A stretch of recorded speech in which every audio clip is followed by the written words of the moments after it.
Comment va Wim? Il va très très bien. Oui. Oui, il est très fier, Wim. Il est très fier de ce long métrage qu'il a fait. Tu sais que j'ai dit à Peter qu'il y avait... c'était une histoire de 3 femmes, qu'il y avait un acteur, bien évidemment, qu'il y avait deux autres grands rôles, qui pour moi étaient le bordel et le bus. Et Peter se pose toujours la question, toujours sur le personnage du bus. Tu ne trouves pas que le bus est un personnage? Oh, non. Non? Moi, je trouve qu'il a un rôle très important parce que... Mais avec la fille, oui. Mais je connais ce sentiment. Mes parents m'ont parfois aussi garé quelque part chez une vieille madame. Tu sais, mais c'est pas... Maintenant, c'est un bus, mais ça pourrait être aussi quelque chose d'autre. Mais c'est quelque part où on peut garer les enfants, que c'est pratique. Oui, mais enfin, le bus, c'est quand même un élément plus important qu'une voiture. C'est quand même beaucoup plus grand. Oui. Oui, et je dois dire, et c'était drôle pour conduire. Oui. C'est la première fois que tu conduisais un bus? Oui. Tu t'es dit que si la carrière après est moche, tu vas je peux devenir conducteur chez Delane? Oh là, oui. Bon, comment sont les services dans le ciel flamand? Les services? Oui. Ah bah, avec toutes ces femmes, est-ce que le service est bon? Moi, je dois dire honnêtement, les bordels, je sais, je peux mettre, mais je ne parle pas des bordels en général, je parle de celui du ciel flamand. Hein. Mais le ciel flamand, c'était quand tu as... Du 5 étoiles. Quand tu as rencontré le propriétaire, tu savais assez. C'est vraiment...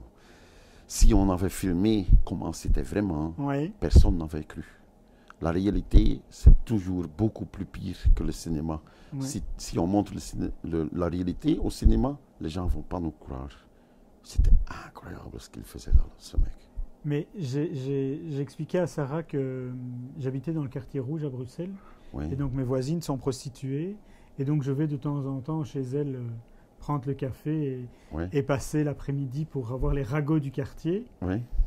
Mais jamais je ne comprends pas comment est-ce qu'on peut avoir envie de faire l'amour dans cet endroit. Est-ce que je peux le dire très plat? Oui. Ça me fait pas bander. Hein. Mais non, mais moi non plus. C'est quelque chose d'autre qui me fait à l'aise. Hein. Mais c'est aussi l'histoire de... c'est très joli en fait dans le film qu'elle dit à sa fille que c'est une maison où on donne des câlins. Oui, ça c'est très mignon. Parce qu'en fait, il y a une très grande vérité là-dedans. Mm-hmm.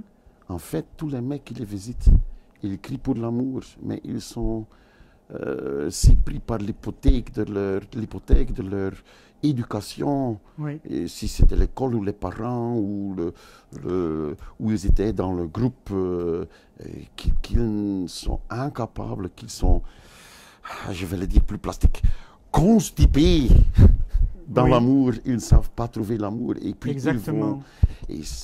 Ça c'est quelque chose de très simple qui est dans le film que je viens de... Alors, il cherche l'amour, mais il cherche surtout aussi, je pense, avoir un peu, pas l'amour sexuel, l'amour juste, avoir un peu de bien, quoi, avoir un peu de sentiment, avoir un peu de reconnaissance, avoir un peu de, je sais pas, de voir qu'ils ne sont pas complètement transparents et qu'ils existent. Oui. C'est vrai, hein. Oui. C'est quand même très important, je trouve, les prostituées, parce que ça donne du baume au cœur à tellement de personnes qui retrouvent un peu d'amour propre. Oui, mais de l'autre côté, oui, je le crois aussi.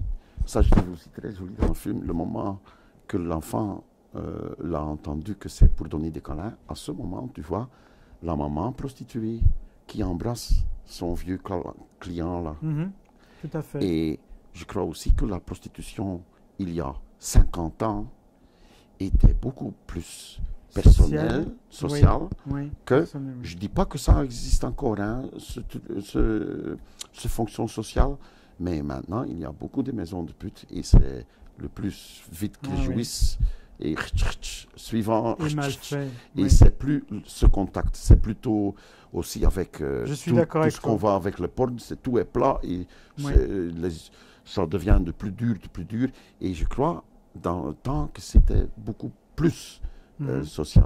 Sarah trouve qu'il y a un autre personnage dans le film qui est le ciel. Donc pas le ciel flamand, mais pas la maison close, le ciel qui aplatit un peu, qui alourdit un peu l'ambiance comme ça. Oui. Comment c'est filmé? Parfois tu penses que c'est Obélix qui a peur que le ciel tombe sur sa tête. Oui. Je crois qu'il y a un certain danger. Comment le ciel flamand est filmé. Oui.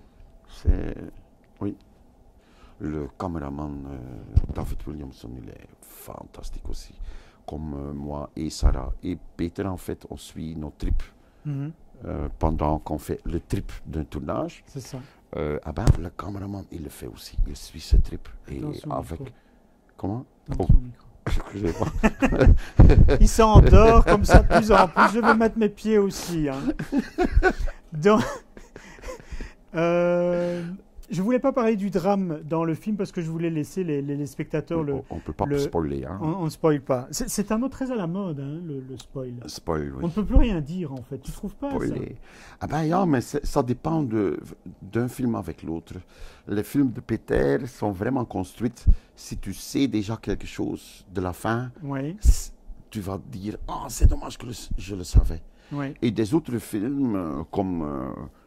tu peux même dire toute l'histoire. Tu as quand même envie d'aller le voir. Oui. Et avec Peter, c'est dommage. Non, parce qu'il y a une dramaturgie. Oui, c'est ça. Mais parce qu'il y a une dramaturgie.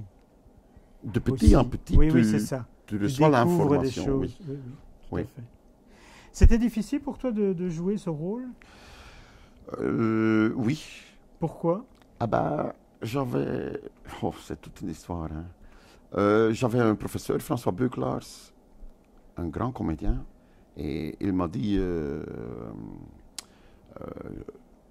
visage, quand tu as 70, tu vas recevoir le visage que tu mérites. Quand toute ta vie, tu as une gueule comme ça, quand tu as 70, tu vas avoir une gueule comme ça. Tu sais. Oui. Alors que toi, ma visage neutral, regarde, c'est un petit peu triste. Hein? Mais si moi, je laisse mon visage tout le temps comme ça, quand j'ai 70, ça va être un peu triste que j'ai déjà. Parce que tout va... C'est ça, donc il faut... Alors, moi, j'ai appris ça et chaque matin, je prends le sourire. Donc, tu as pris combien d'années en tournant le film? Parce qu'il fallait être un peu triste. Mais là, c'était très dur, hein, parce que ça bouge sans de le savoir. Les premiers 10 jours de tournage, c'était tout le temps, même t'as bougé. C'était dur. Et Peter, il m'avait... il t'avait dit, tu ne peux montrer tes sentiments qu'une seule fois dans le film. Et c'était le dernier jour du tournage. en fait c'était le commencement, c'était moi-même, la difficulté que je m'ai fait. Quand j'ai lu le scénario, j'avais le sentiment que qu'il a une masque. Alors je pensais, est-ce qu'il a peut-être une barbe ou tu sais, les lunettes Polaroid. Et là, on parlait avec Peter, je ne sais pas de qui ça vient, mais là, on a décidé, non, justement pas, vraiment son visage, son masque. On ne peut rien voir sur son visage. Alors, bien rasé, tu peux tout voir, mais tu ne vois rien. Et ça, mais là, c'était très difficile. Alors, moi, je voudrais terminer par une chose. J'ai trouvé que Sarah était magnifique dans le film. Elle est belle, c'est une belle femme. Oui. Et elle est forte. C'est une femme très forte. Tu trouves? Qu'est-ce qu'on mange ce soir? Je ne sais pas encore. Quelque chose à Bruxelles. Oui. Un bon pizza. Ah oui. Peut-être. Ou moules frites. C'est pas la même chose. Hein. Non. Tu préfères les pizzas ou les moules frites? Je préfère. En fait, mon plat préféré, c'est les fruits de mer. Les fruits de mer? Oui. Ah oui. Ah oui, j'adore. Tu n'as qu'à aller place Sainte-Catherine, ils en font de très bonnes. Ah voilà. Peut-être on fait ça. Allez. Pendant qu'on montre le film. On a le temps. Le film dure, ça c'est incroyable. Il n'y a personne qui le remarque. Oui, mon micro. Il n'y a personne qui le remarque, mais le film dure 2h15. C'est vrai? Voilà. Ah non, personne ne ça. Ça dure 2h15. Alors on a le temps pour manger les fruits de mer. Bon, ben, merci. C'était une très chouette interview, je dois dire. J'adore le machin ici, comment tu le fais. Très bien, on est presque endormis, hein, là. Allez, fais bon dodo. Hein. Ce sera tout pour aujourd'hui, cette Chronique People. On se retrouve très vite pour de nouvelles aventures. D'ici là, n'hésitez pas à partager cette vidéo auprès de vos nombreux amis, à me suivre sur Facebook, Twitter, Instagram.